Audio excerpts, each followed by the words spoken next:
Everybody hear me okay? All right, I'm actually decided to film this because yeah, why not? I have a YouTube channel. Okay, sorry. Louder, louder, louder, louder. Right there. Okay. So Michelle Cares, who you saw at the end of the film, I spent many hours with her listening to Annette's story, and I think maybe the microphone is a bit spotty. That may be what's going on.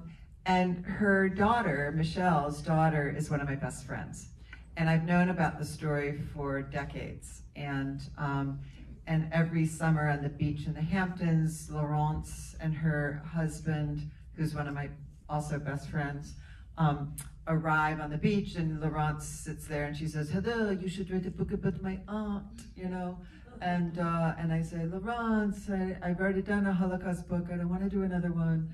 And yeah, goes on. And then Michelle inherits, just not that long ago, I think it was 2018, inherits a box of letters and art that she's never seen before.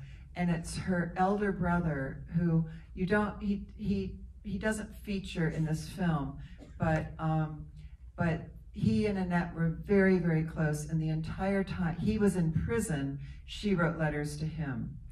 And so the book that we have, Star-Crossed or Romeo and Juliet, Story in Hitler's Paris, is based on those letters and her life in Paris up to the point where she's arrested.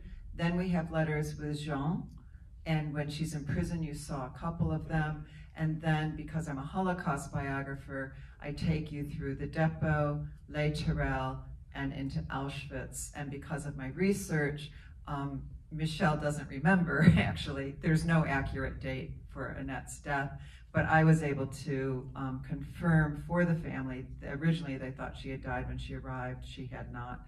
Of course, they didn't kill Jews on June 22nd, 1942. They used them for slave labor and killed them that way. And so I was able to find out that Annette had lived actually for at least 2 months. We do not have an accurate date, but there was a typhus epidemic in Auschwitz. Annette was deported with 66 other young women on the first Jewish-French women's transport to Auschwitz. Of those 66 girls, there were only 2 survivors. And they are Rhea Kagan, who testified against Eichmann, and Claudette Bloch, whose last name became Kennedy.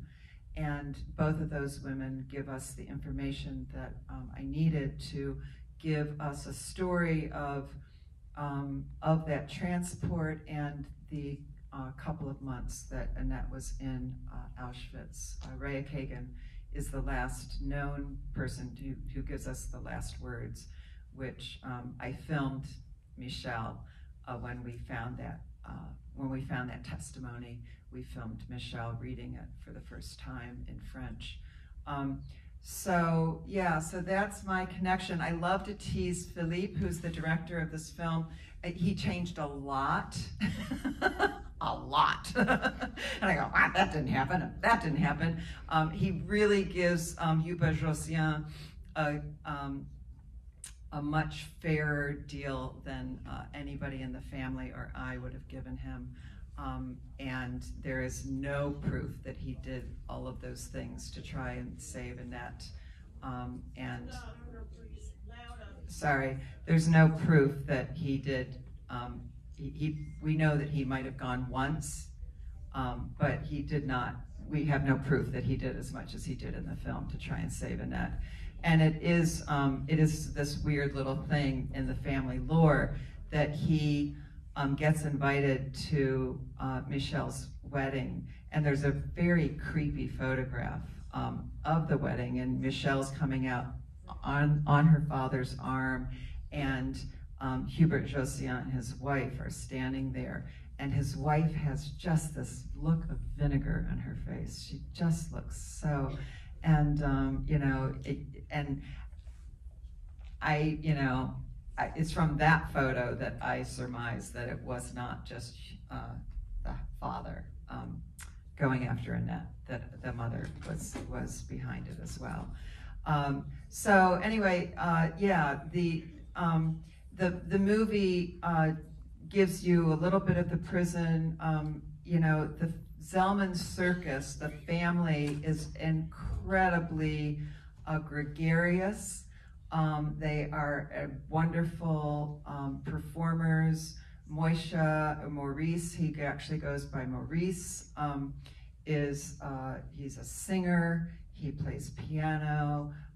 Annette is a very good dancer. She loves to go out dancing. I mean, the family is this really fantastic, spirited family, and it is a real, you know, they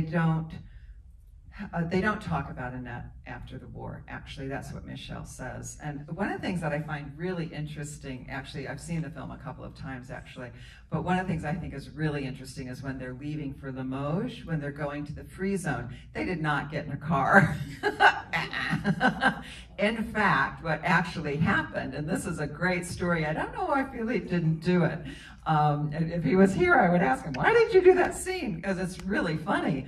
Kayla, who's the mother, there's a knock on the door, and of course, if there's a knock on the Zelman door, they know it's not a friend because nobody ever knocked. The door was swinging open all day long with kids in the entire apartment block coming in and out, right? So she immediately knows it's somebody dangerous, and it's the cops, and they are looking for Maurice and her son. So they're looking, I've got to go through the, so they're looking for the men, right? And she looks at them without dropping a beat and says, if you find him, you tell him to get his ass back here. He left me with these kids and I haven't seen him in weeks. He ran off with his mistress, and and they are like, oh, excuse me, madame, and they're backing up and they leave, right? And Maurice shows up and she says, you have to leave now. And they pack and they left. And I said to Michel, I was like, well, did you hug your dad? Like, you know, like what? He went with his other son. Guy was already in Limoges, as we heard. He's the eldest. And she says, oh, well, I guess we did. But, you know, we were used to packing up and leaving. There was no tears. There was no like, oh, goodbye, goodbye. It was like, this is a matter of fact thing. You go in the middle of the night and you disappear. And it was very interesting to me, because of course, as a writer, I'm looking for the drama. And Michel was like, no. We were like, oh, au revoir, papa. See you later. A biento, right? So it's very interesting. It's a much different story. And then Kayla and Camille and Michel go separately, because it's much safer to go separately. Annette is supposed to go with her mother. She lies. She says, I'll meet you. I'm going to meet you in a week. I'm going to take care and close up the house, pretend everybody's here, make everything like go in and out, like it looks, so all looks normal, and then I'll follow you. And of course she doesn't. She moves in with Jean. But they leave also, and they walk out and they take loads of buses. They don't go to the railway station because that's dangerous. They're looking for Jews. So they take local buses to the edge of, and then they get on a train from a village, and they take a couple of trains and they go zigzag back and forth so that it doesn't look like they're going to escape. And Maurice has already found a place for them. So they find the Perceux, they stay in a barn for a couple of nights until the moon is dark, and then they cross the demarcation line and get to Limoges. So obviously that's much longer, and it would have been harder for Philippe to do in a short film. But I do love that moment when she tells the cops that he's run off with a mistress. Another inaccuracy is Jean Josien did not live with them for 2 years. He was there for a couple of months, and then he went back to Paris. Claude Crotel, his best friend, who is the lover of Bella Lempert, he works in the resistance. he ends up becoming a very, very famous filmmaker, TV director of a crime series, and he uses his code name as his professional name, and I think it's Claude Logier, and he works in the resistance. Jean Josien, it's not completely clear what he was doing back in the war, if he was in the resistance or not, because he dies and we have no record of him. The other thing that's interesting is that Guy, the eldest, ends up moving into his apartment and inherits all of the art, and the art is quite valuable. There's a Picabia, there's a bunch of surrealists, all of the surrealists. They had a great collection of art that Guy ends up inheriting. Oh, actually, that's one of my favorite stories, that Annette, Jean Josien, when he falls in love with her, gives her his Picabia, and it's a pretty gruesome painting. I've seen pictures of it, and she walks in and says, Mama, Papa, yay, this is, a friend of mine from the Beaux-Arts has given me this painting, because they have no idea who Picabia is. And she walks in and she steps up on the bed. There's one bed in the house, everybody else sleeps on pallets, and that's her parents' bed. And she hangs the Picabia up over the bed, and her father goes, "I'll never sleep again." So that's my 2 cents. I'd love to answer any questions that I can for you, if anybody has questions.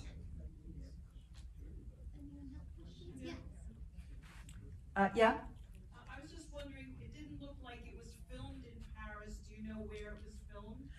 I don't, but I believe parts of it were filmed in Paris. There would have been a studio for some of it. Yeah, and I'm not sure where the interiors were. That's a good question. I'll ask Philippe so I can answer it the next time. Hold on, there was a man up there with a hat on, yes? Yeah, I was curious. I mean, Limoges was in the free zone, but didn't the Nazis take over the free zone and take Jews from there? I mean, were they did. They took, so the free zone, the free zone was only free for a period of time, and then when the Americans came into the war and went to Africa, immediately the Nazis took over the free zone, because America could get over, right, from Africa and get into France and Italy and Spain. And so they immediately took over the free zone so they could get the Marseille port. And it was, so Maurice, Kayla, Michel, and Camille, the other 2 eldest sons, Charles and Guy, they join up to fight. Camille joins the resistance. He's actually a highly decorated hero in the resistance. And Michelle she's about 14 at this point. She's smuggled to Switzerland, and with a passeur. It's in the book. It's a pretty exciting scene, actually. And then the parents hide in a barn for about 6 months with other Zelmans.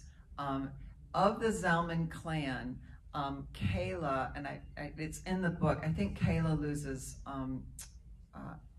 12, she loses her brother, her sisters, they lose a huge bunch, and actually, that's happening in 1941. There are people being collected and who end up in Auschwitz.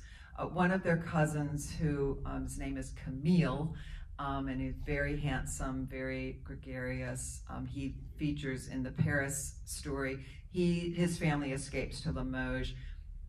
He gets captured on a train going to visit his girlfriend, and ends up in Auschwitz and dying. He just didn't take it seriously. But so the free zone was only free until I think it's end of 43. I'm not looking at my notes right now, but that was when they took it over from Pétain. Yeah. Yes. Let's do 2 more questions. What was your personal interest in writing about the Holocaust? Yeah, so this is my third Holocaust book. I met a woman in the 90s who was on the first transport to Auschwitz, the very first Jewish transport to Auschwitz. How many people here know that there were 999 teenage girls on that transport? Right. So that's my area of expertise. And so I've written 2 books. One was a memoir, Rena's Promise, a story of sisters in Auschwitz. And then my other book, which I now have a film out, 999, The Forgotten Girls, is the documentary, which we hope we're going to show here. And the book is 999, The Extraordinary Young Women of the First Jewish Transport to Auschwitz. And it's a multiple narrative of the women who didn't survive and do survive. And it's pretty much what I do, is I'm a bloodhound when it comes to finding information. And so it felt like a very organic move to tell Annette's story, because she's on the first French women's Jewish transport to Auschwitz, June 22nd, 1942. And I didn't know if there was a story there until we got the archive from Michelle, and then I was able to track down. I mean, this was all during COVID. I spent a lot of time in the Memorial de la Shoah, and tracking down as much information as I could on the transport, and actually writing about the depot and Les Tourelles, which for me, because I've written about Auschwitz so much, that was really hard work, because I didn't know those prisons, and they really tore me up. Yeah. Yeah, so actually, if you want to, you can find my books at heatherdune.com. That's Heather, D-U-N-E, like sand dune.com. I leave my last name off because it's hard to spell. And the movie is 999themovie.com. We have a newsletter, and there's an event page, so you can find out about the documentary.